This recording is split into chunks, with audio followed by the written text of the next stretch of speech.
Now that we have some background information on the economic principles of supply and demand and a more detailed understanding of the consumers or buyers of oil, let's talk more specifically about who produces or sells oil. Here is the list of the 15 top oil producing nations or countries across the globe. And one thing that might surprise you is when you look at the top of the list, not only is the good old United States the largest consumer of oil, the United States is actually the largest producer of oil. So per day, in millions of barrels, the United States produces almost 12 million barrels of oil. Saudi Arabia produces almost the same amount as the United States, just under 12 million barrels per day. When you look at Saudi Arabia, at the end of their country's name, there is an acronym there. It says OPEC.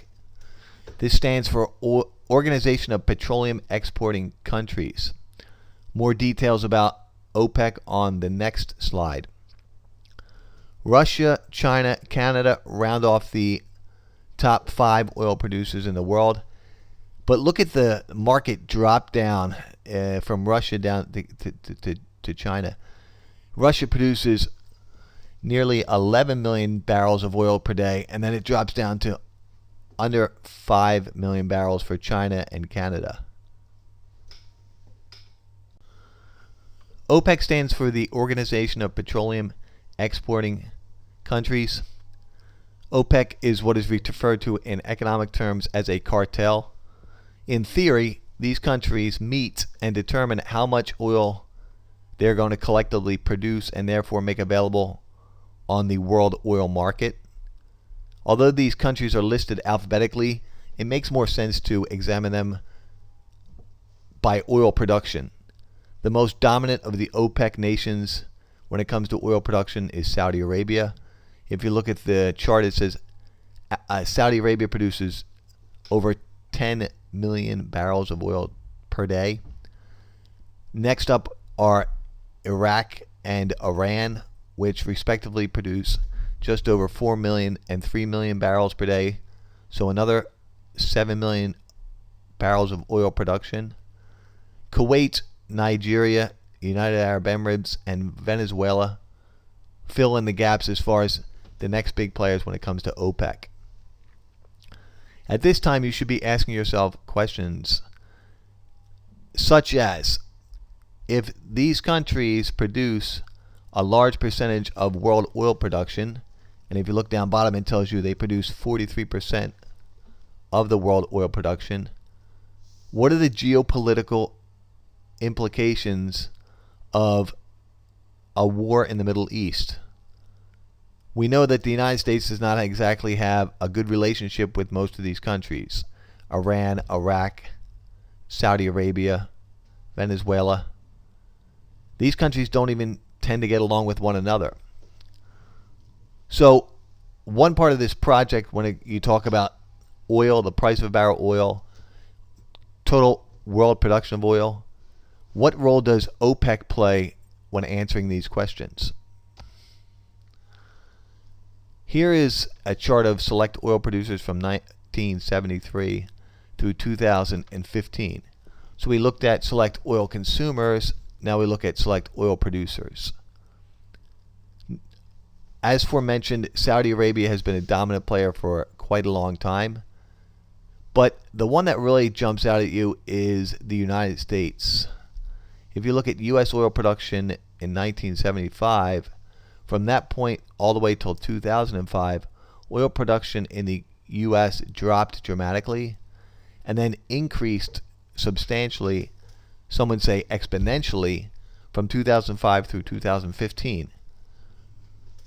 How was the United States able to catapult itself into one of the top 3 oil producers in the world? Fracking and directional drilling. So as mentioned before, one of the parts of this project would be for you to look into what is fracking, what is directional drilling, what are the economic and environmental implications of these practices. Likewise, notice that the United States produces much more oil here at home. So what are the geopolitical implications of the United States becoming much more self-sufficient when it comes to oil consumption, because oil production in the United States has increased so dramatically? Although not a member of OPEC, Russia is definitely not a U.S. ally, and Russia is one of the top 3 oil producing countries in the world. So, some questions you might be pondering: is it economically, socially, geopolitically responsible for the United States to buy oil from Russia? What is the breakdown of the Russian economy compared to the U.S. economy? When you investigate this, you'll find out that countries like Saudi Arabia and Russia are much more dependent on oil for their economic well-being. They're sort of one-trick ponies. In other words, all of their economic eggs are put into the oil basket. Just some things to think about as you're familiarizing yourself with these issues. Let's assume you're not exactly an expert when it comes to global geography. I think most of you could readily identify the United States. Over on the left, the 48 and Alaska up top on the left. Of course, above the United States is Canada. So the United States and Canada produce a large amount of oil. Then if you look to the right, that extremely large black land mass, that has to be Russia. And then finally, in the Middle East, that one country that is completely black, the third of the dominant players when it comes to oil production, Saudi Arabia.